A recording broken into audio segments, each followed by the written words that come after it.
On the way back from Lewis's funeral, my mom told me to start packing. She waited until the day before we left to tell Edie. I'm not sure if she wanted to make it easier or harder.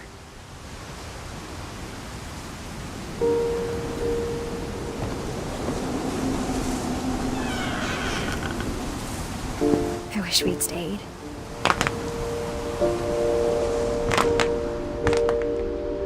But I understand why we left.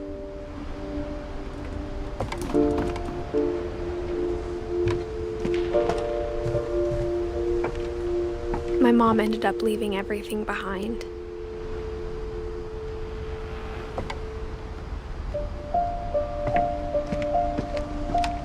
What happened that night had been coming for a long time. Maybe it should have come sooner.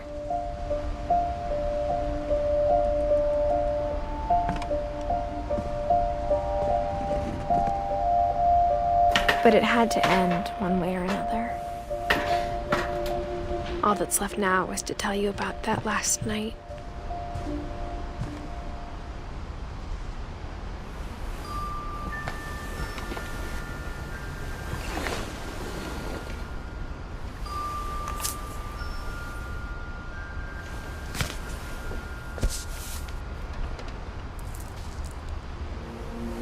That whole last day, Edie just watched us pack and didn't say a word. Until supper, when she raised her glass and said, "To our final night together, and all our final nights apart." Grandma, you know what I said about alcohol. Some of your medications are very Edith, specific. I left a present for you in the hallway. Why don't you go open it? The grown-ups have to argue now. I'm sorry, you're right. We're all leaving tomorrow. Let's just enjoy our last... I'm not leaving. Edith, you're excused.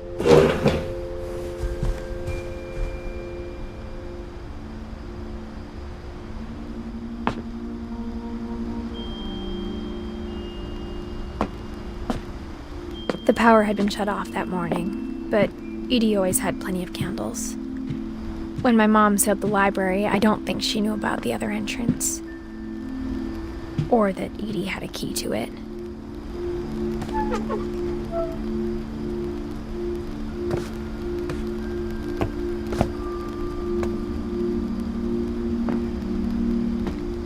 That thing you're afraid of isn't going to end when you leave the house. Edith has a right to know these stories. My children are dead because of your stories. I think it's best if Edith and I leave tonight. We'll have the nursing home send a van for you in the morning, okay?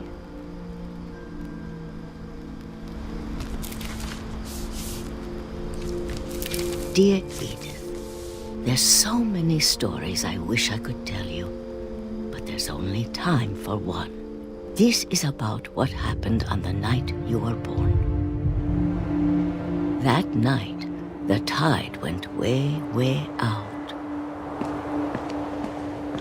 It was the first and last time I ever saw the old house aground. There'd been an earthquake out in the middle of the ocean. They called it the lowest tide in 1,000 years. God, it smelled awful.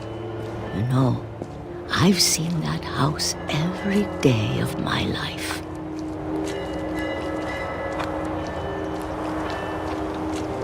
I never thought I'd go back to it.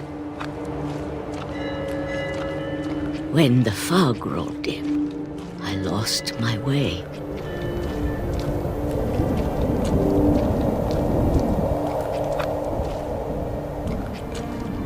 I got turned around.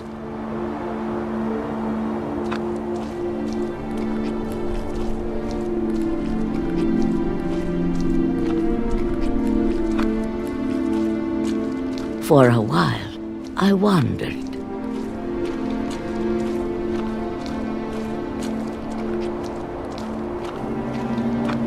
I started seeing things.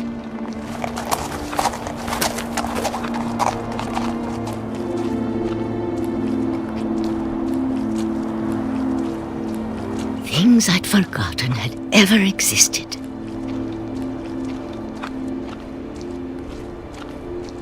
But when I saw them, they felt like old friends. That night, a lot of things came back to me. Or maybe I came back to them.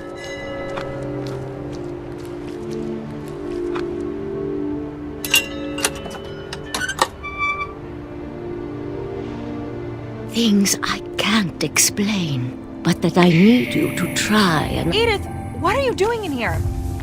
It's mine! Edith! Mom, you're gonna rip it! Let go! I kicked and screamed, but Mom dragged me to the car.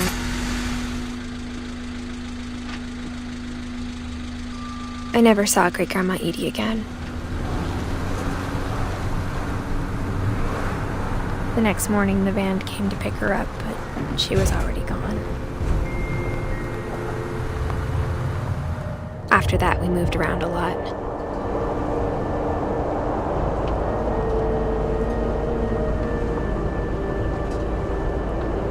We both tried to make the best of it.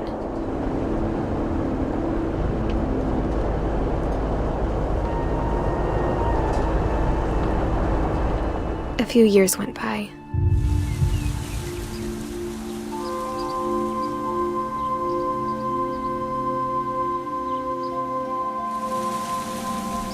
My mom didn't like to talk about it, but she started getting sick a lot. The rest happened pretty quickly.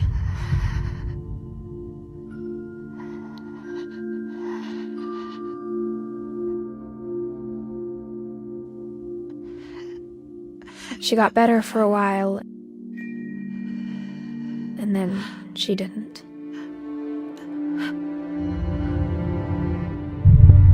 And then I was alone.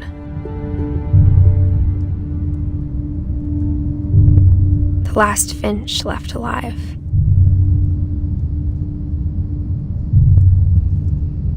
Until I found out about you.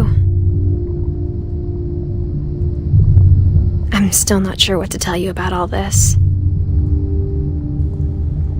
If we lived forever, maybe we'd have time to understand things.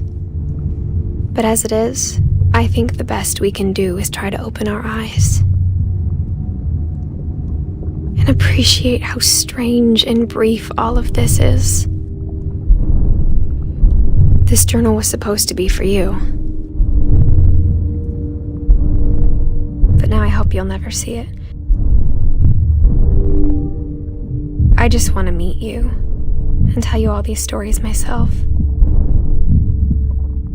But I guess if you're reading this now, things didn't work out that way.